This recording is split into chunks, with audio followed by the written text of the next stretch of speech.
Halo semuanya, jumpa lagi di video pembelajaran IPA kelas 9. Pada video kali ini yang akan kita bahas adalah materi dan dampaknya bagi kesehatan manusia mengenai partikel penyusun benda dan makhluk hidup bagian kedua. Materi yang pertama adalah gas oksigen. Gas oksigen bersifat mudah terbakar. Suatu materi dapat terbakar apabila terdapat sejumlah oksigen yang cukup. Selain itu, oksigen juga bersifat dapat larut dalam air. Kehidupan ekosistem dalam perairan dipengaruhi oleh kandungan oksigen yang terlarut dalam air. Hewan-hewan air dapat bertahan hidup apabila jumlah DO tidak kurang dari 5 ppm. Materi yang kedua adalah nitrogen. Nitrogen merupakan komponen penyusun DNA atau asam deoksiribonukleat dari makhluk hidup. Komponen penyusun udara terbesar adalah gas nitrogen, yaitu sekitar 78%.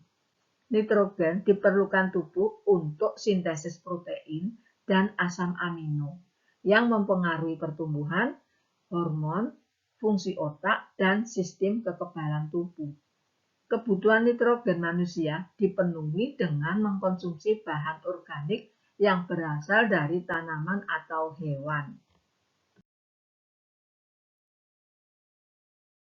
Gas nitrogen berguna dalam industri pembuatan amonia yang merupakan bahan baku dari pupuk. Selain itu, gas nitrogen juga digunakan sebagai pengisi ban dan bahan pada pembuatan es krim. Materi yang ketiga adalah karbon dioksida atau CO2.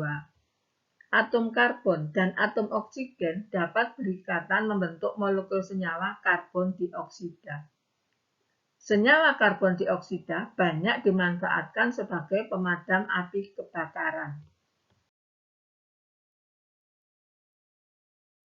Sifat dari senyawa ini adalah tidak berwarna dan tidak berbau, serta jika dihirup oleh manusia dalam dosis yang tinggi dapat menyebabkan asidosis yang ditandai dengan mual dan sakit kepala. Senyawa karbon dioksida biasanya dihasilkan dari proses pernafasan dan reaksi pembakaran senyawa karbon.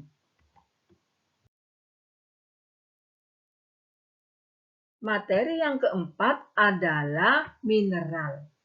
Berdasarkan kebutuhannya di dalam tubuh, mineral dapat dibedakan menjadi dua jenis, yaitu mineral makro dan mineral mikro. Mineral yang dibutuhkan oleh tubuh dalam jumlah yang cukup besar, contohnya natrium, kalium, kalsium, magnesium, fosfor, dan klorin. Sedangkan jenis mineral yang dibutuhkan oleh tubuh dalam jumlah sedikit, contohnya zat besi, zinc, tembaga, iodin, dan fluorin. Materi yang kelima adalah produk rumah tangga. Bahan pembersih sabun dan deterjen. Sabun dan deterjen bekerja dengan cara menurunkan tegangan permukaan sehingga air mudah membasahi permukaan benda, kemudian menarik kotoran pada benda tersebut. Bahan pemutih. Pemutih untuk menghilangkan noda atau kotoran yang membandel pada pakaian. Bahan pewangi. Zat ini biasanya digunakan sebagai pengharum ruangan, pengharum badan, ataupun pengharum pakaian. Materi selanjutnya adalah pembasmi hama atau pestisida. Pestisida adalah bahan atau zat kimia yang digunakan untuk membunuh hama, baik yang berupa tumbuhan, serangga, maupun hewan lain di lingkungan kita. Berdasarkan jenis hama yang diberantas, pestisida itu digolongkan menjadi beberapa, diantaranya insektisida, herbisida, nematisida, fungisida, dan rodentisida. Bahan kimia dalam pestisida. Berdasarkan bahan kimia yang terkandung dalam pestisida digolongkan menjadi beberapa, yaitu yang pertama, golongan organoklor, yaitu senyawa organik yang mengandung klorin dan umumnya bersifat racun. Contohnya adalah DDT, aldrin, dieldrin, endosulfan, dikobol, folvet, dan lindan. Yang kedua adalah golongan organofosfat, yaitu senyawa organik yang mengandung gugus fosfat. Senyawa ini lebih bersifat racun, tetapi lebih mudah terdegradasi dan lebih cepat hilang keaktifannya. Contohnya adalah malation, diasinon, fention, metilparation, dan etilparation. Golongan karbonat merupakan golongan yang ketiga, yaitu senyawa organik yang merupakan turunan asam ditiokarbomin yang disebut dengan ditiokarbonat. Contohnya adalah karbonil, karbotarum, propaxur, dan BPMC.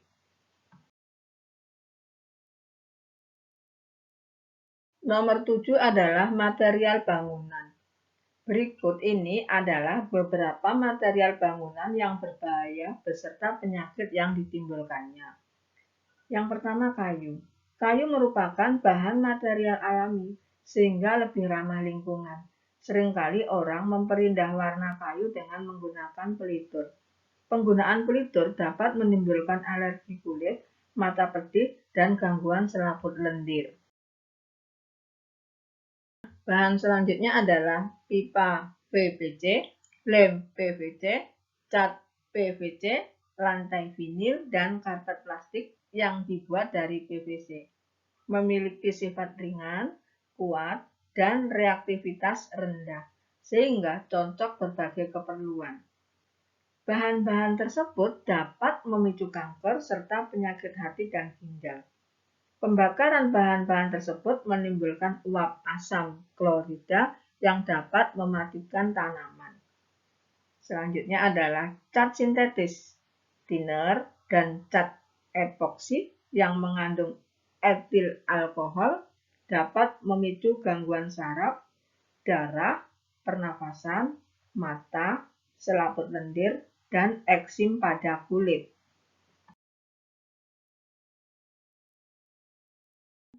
Bahan selanjutnya adalah asbes. Asbes dapat berpengaruh buruk pada kesehatan kita. Asbes tersusun dari serat yang sangat kecil dan halus, sehingga tidak terlihat oleh mata dan memiliki sifat sangat ringan. Asbes yang dihirup dapat menyebabkan kanker setelah 20 atau 30 tahun kemudian. Penyakit yang ditimbulkan adalah gangguan paru-paru, asbestosis, dan kanker. Seperti biasa, di akhir video pembelajaran ada beberapa soal yang berkaitan dengan tayangan video tadi yang harus kalian kerjakan. Ini adalah beberapa pertanyaannya. Cukup sekian video pembelajaran IPA kelas 9 kali ini, yaitu mengenai materi dan dampaknya bagi kesehatan manusia bagian kedua. Semoga video ini bermanfaat bagi kalian semua. Terima kasih banyak. Di akhir kata, wassalamualaikum warahmatullahi wabarakatuh. Bye semuanya.